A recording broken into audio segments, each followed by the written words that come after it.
Hi everybody. 12:01, I'm a minute late. I'm here in the gym today, so a little different than usual. Normally I'm by myself in the back room or something, but today I'm in the gym and we're finally getting open. We're getting more people in and it's been exciting. Hey, listen, on the Insiders group, okay, good. I see some people joining in. Excellent. Hi, Shauna. Anyway, I just wanted to say that in my Insiders group on Facebook, I started asking questions about what would you like to see? What would you like to hear? You know, any questions for me? And what I got was this request to do a glute activation. So, glute activation, what is that like? Okay, so what would you think when you think glute activation? Or how do you get one glute to fire when the other one's not?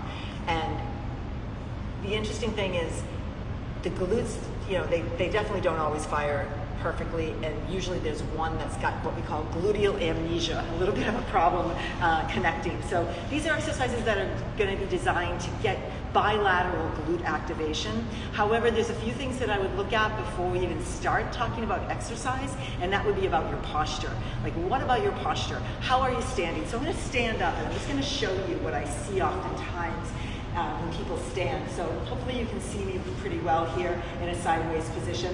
And right now I'm in what we call a neutral spine. So how would you know that? You take your finger here and you place it on your ASIS bone, this bone that sticks out when you hinge forward. And then right behind that is another bone that sticks out. And that's your PSIS. And when they're level, in one level plane, that's normally about neutral. That's normally about neutral. But what I see a lot of people when they come in and say, oh, I have all this back pain, or my glutes don't fire well, they're standing a little bit like this. Okay, where they're kind of pushing their pelvis forward.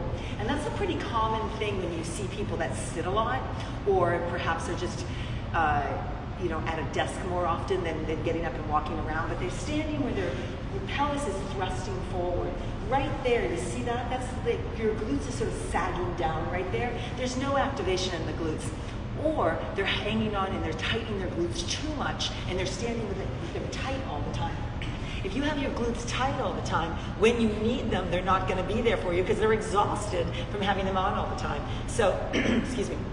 So what we're going to do today is just talk about how to first create that awareness about posture, where should your pelvis be, and then we're going to get onto the mat and do some exercises. Today what I'm going to use is a mini band. So I'm going to use a mini band. And this mini band right here is blue, which means it's hard. It's the only one that I could find. I couldn't find a green one, but the green one is usually the one I use. But anyway, today's going to be a hard day because I got the blue band. And then I'm also going to use the mini stability ball, the Marathon mini stability ball, because it's a great way, and you'll understand why in a moment, how to get those glutes to fire. Okay, are you ready? Give me a wave. Yeah, okay. Excuse me. Get a little bit of a frog in my throat. Okay, so let's start with some mobilization exercises to start getting mobile through the core and also thinking about getting that glute active. This is one of my favorite exercises using the mini stability ball. What I'm going to do is trap the mini stability ball between my lower leg and my upper leg.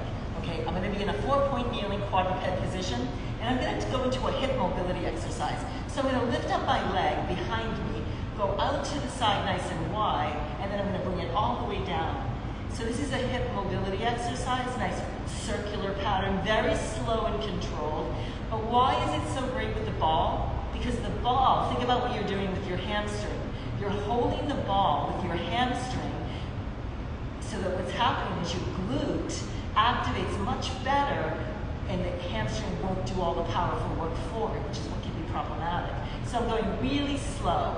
And then I'm going to go forward this time. Forward, out to the side, wide, so reversing that direction and coming down. So the glute should be turned on the whole time you're doing this exercise because you're holding onto the ball. The hamstring and glute will be really working, but primarily getting that glute to turn on and then bringing that leg down. One more time like that, up and around, usually 3 to 5 times on each side, and we are going to do the other side.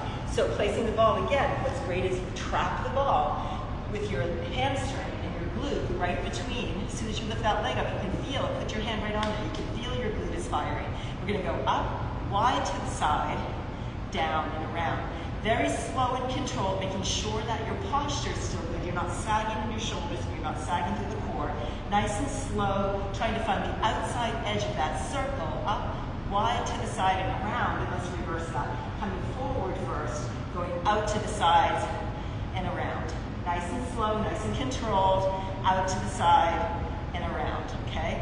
Continue with that. Again, 3 to 5 repetitions in each of these directions really help to warm up the core, really get that core firing, but also get those glutes to fire. One more time like that, up and around, and all the way down. Beautiful. Now, I'm going to turn this way so you can see better, but I'm going to go into a glute exercise. So when you think about your glutes, it's not just the glute maximus, but it's also the medius and the minimus on the side. So now I'm going to put that ball in that same position, but I'm going to bring my leg out to the side and back down again. So now I'm going into that hydrant exercise, that old classic hydrant exercise. I'm going to turn slightly on a diagonal here, and then you see that I'm going out to the side. Out. Now, what you want to be sure of is that your arms are nice and wide. You've got good stability through the shoulder area, right? Good stability through the shoulder area. And your pelvis is going to move just slightly as you go up and down. Now, to intensify this, you could do something with the opposite arm, so you're really only having those 2 points of attachment. So the arm can go out to the side as the leg goes out to the side. So that's going to require a lot more stability, oppositional stability here from hand to knee as you do that. Be careful here that you don't shift over to the side. Okay, that's why you want to make sure that your arms are wide enough in the beginning. Let's do one more like that and then release that down. Okay, other side. Excellent exercise to get that lateral aspect of the glute firing as well as working that core connection. So opening your arms quite wide, being sure you're not shifting to start with, and then just do your hydrant exercise first. Now, while you first get into this position, ask yourself, could I lift this hand? Okay, because if you're going to be doing the upper body component, you have to be able to lift that hand. If you're having a hard time lifting this hand without swaying or shifting, then you're not ready for that second level. That's a progression, okay? Otherwise, you're there. Watching your neck alignment, so I'm not going to look up with my neck. I want you to keep your neck nice and neutral. I'll look up with my eyes. There we go. I can see you're still there. Okay, 4 more like that. Out to the side. Out to the side. Perfect exercise. One more time. And then you can release that. Excellent. Okay. So we got a little bit into our side muscles, our lateral muscles, and we got into our glute maximus. I also want to get into some of the internal rotators, and that's where we're going to use the band. So this mini band right here, I'm just going to put the ball down. The mini band is going to go above the knees. So I'd like you to take your band and place it above your knees.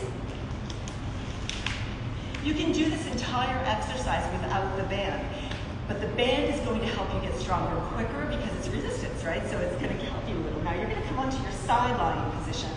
All right, so on the side, and what I want you to do is be conscientious here of what's happening on the underside of your body. You don't want to collapse into the mat. You actually want to pull your abdominal muscles in and feel your obliques firing here, your lats firing, and also your spinal muscles. All of those core muscles are working to keep you hip to rib equal on both sides. Now, you know the clam exercise, so let's do a few of those. This is your external rotators. Now, what you want to do is disassociate the movement pattern. So you want your leg bone to work independently of your pelvis right here. So we don't want to shift back with the pelvis. We want to make sure that we're keeping that still and stable. Okay, now that's your clam. Now going into reverse clam, I bring my leg up so my knee, my ankle, and my hip are all in one level line, and I'm going to internally rotate and then come back to center. Internally rotate and ask yourself what's happened here. Have you collapsed? So make sure that's not happening. Internal rotation. Now we're going to add another core challenge to this by taking this bottom arm and lengthening it and then taking the top arm and placing it here at the head. Now we're going to come into the internal rotation with a little lateral flexion and then go back down. So we're doing that lateral flexion through the trunk as we're internally rotating at that femur, right, at that hip, and back to center. So this is a great exercise, and being sure that when you come back to center, you're always watching the underside. Inhaling and exhaling just naturally, and one more time, and you should really feel that exercise. Now the hand, remember, you're not jamming your head too much, you're just supporting it or assisting it. Let's try the other side. So I'll talk you through the whole thing on the other side. One side might be easier than the other. How many repetitions would you do? Well, that really depends on when you feel the burn, right? So if you're feeling the burn really quickly, then you have to think about your own level of strength. Okay, so now, what are you doing first? You're setting yourself up. The start position is everything. Start position, hip to rib equal on both sides. We're going into that clam. Okay, so I would say usually somewhere between 8 to 15 repetitions, and I say that because this band is really strong. Okay, so nice and strong, and bringing it back down, out and back, out and back. So we're again disassociating the pelvis from the femur so that that leg bone is rotating in the socket without any additional movement at the pelvis. Okay, now from there we come into our internal rotation. So the leg comes up to that hip height and we turn in and out. So focusing on the knee, not touching the other knee, but turning in, right? So you're still keeping it at that hip height. You're just internally rotating it in and out. So this is a reverse clam, really powerful, getting those internal rotators active. One more time like that, and then let's drop that down. Now the hand is gonna go here to support the head, and we'll come into that lateral flexion here at the waist, and then we're gonna put those two together. Be careful not to jam the head too much, okay? You're supporting the head. Ready? Now as you internally rotate, you come up, and then you go back down. Internally rotate, and remember in the underside of your body, that hip to rib connection when you come back to neutral. Up, and then back again. Up, and then back. You should be feeling that quite a lot. And back. Rotate, come back. Again, rotate, come back. Let's just do 2 more. And one more time. Rotate and bring it back. Now just relax for a second. You should have felt that quite a lot through those rotators. Okay, now let's take the band away. And let's go back to our mini stability ball. So with the mini stability ball, a really nice exercise would be to do a bridge, but have one of your feet on the ball. So let's lie down on our back, and let's place one foot on the ball. I'm gonna place my outside leg on the ball, and my inside leg is gonna be on the mat. Okay, now I wanna make sure I have a level pelvis, and I wanna only put about 10% of my weight on the ball leg while I put 90% of my weight on my stationary leg on the floor. I'm lifting up and down, lift and lower. The lift is coming from the pelvis. So if you put your hands kind of like a karate chop, you can lift from there and lower, not from the ribs. It's not a rolling action at all. It's a straight lift and lower. And now how much intensity is in that ball leg? Only 10% of your energy is in that ball leg, so that you're really loading this one side. So do you feel your glute fire? This is a great way to see if you're getting that glute activation on the one side. Let's do one more like that. Up and down. Now, lengthen that leg out and flex the foot.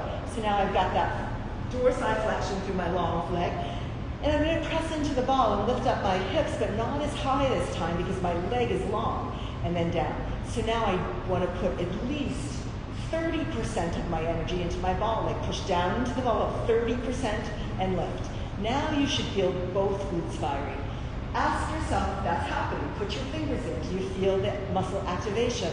That ball leg, as you're pushing down into the ball, is giving you really good feedback to fire the glute before you lift up. And we already have this one turned on, so it's likely to still be turned on. Okay, one more time like that, and then lower down. Beautiful. Okay, now we're going to do the other side, so we put that ball into the other foot. And then again, 10% up, so you're hardly really there. What you might notice is it might shake a little bit because your body's not used to being on an unstable surface. If you put too much resistance or too much pressure into the ball, you're going to likely feel that shakiness. So try to take that pressure off. Asking yourself again now, is that glute firing? Because this one's not having to fire too much because you're only putting 10%. But that one that puts on the floor, that's what I want you to put your hand on and see. Is that muscle firing? Because that's awareness, right? Having that awareness is really going to help that activation. Okay, let's do a couple more like that, knowing that it's only 10% in the one leg and 90% in the other. And then we lengthen that ball leg out. We flex our foot so the toes are up to the ceiling at 12 o'clock position. We push down, and you can really feel as you push into the ball first, that co-contraction of the hamstring and glute as you lift and lower. So push first and then lift. So you're pushing down into the ball, then lifting. Beautiful. Pushing down into the ball, then lifting. And how high do you go? It's really quite low. You're really keeping that pelvis level and coming just quite low. Not as high as when your 2 knees are bent. 2 more because you want to keep that long line and you don't want to torque the spine at all. Up and then back down. Let's do that again. Up and back down. Lifting up. And one more time. Lifting up and then bringing that back down again. Okay, so we've done a 4-point kneeling exercise. We've done 4-point kneeling exercise. We've done 2 of those. We've done some lying supine on our back. And now what we're going to do is a little bit more of an intense one without any props at all. I love this one because it goes back to 4-point kneeling, which is great for the core. I'm going to show it to you by having my 2 hands on the mat, and then like the hydrant exercise, right, we did that already, we're going to just take that leg out to the side so it's straight. This is a longer lever. Now, you have to open your arms wider. And which arm do you think is going to get most of the pressure? This hand over here, because it's where the leg is, right? So keep your neutral spine and lift and lower. Lift and lower. If that's too difficult, go back to the bent knee position.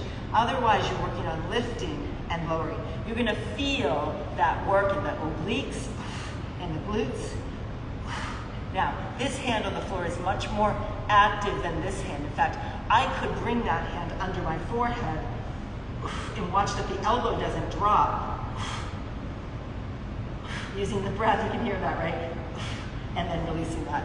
Okay, other side. Let's take that leg out to the side. Remember, the toes are facing forward. You have your arms really wide. And you know that this hand is going to be the stable hand, okay? So the arms are wide, and then you just kind of test the waters here. See if you can lift. Put all your intention into this hand right here, this arm right here, and this arm, if you don't need it, then you can put it under your forehead. Then you can be really aware of whether that elbow drops or not. So keep that elbow reaching high as that long lever of the leg goes out to the side. You should be feeling this quite a lot. Breathing the whole time. How about one more? And then release that down. Okay, perfect. Now, just come up to standing for a moment and see if you can feel active in those glutes. Also, ask yourself what your posture is doing. Are you one of these people that kind of dumps into your hips a little too much? See if you can lift your buttocks. This is actually normal. Some people say, it feels like I'm sticking my buttocks out. No, you're just neutral. You're just usually used to being here when it drops down. When it drops down like this, it's going to sag, right? We don't want any sagging glutes. No gluteal amnesia for this crowd. Okay. All right, now standing again. We're going to come into a little bit of a stretch for the glutes. So this is a great stretch. You have your 2 feet together and you just push your hips over to one side, and this knee is going to bend and this leg will straighten, and you'll feel that outer hip stretch there. Okay? You can call this the sizzle stretch. You go, that's supposed to be a joke, you guys. Okay. All right, let's go to the other side now. What do you do first? You shift your hip over, you bend this knee, you straighten this leg out, and you just feel that stretch, that really nice stretch in the outer part of your hip. Stay there, take a nice breath in, and then exhale, come up to standing. Use a big breath here, inhale, and exhale, lower down. Thank you so much for joining me on the Midday Movement. I really enjoyed having you today. And listen, if you want to go onto Facebook, my Insiders group, join the Insiders group, and send me some messages. Tell me what you want to do. Next week, I think we're doing shoulders, because I did get something about shoulders, and right now I have a lot to say about that. Sorry I kept you over time. Bye.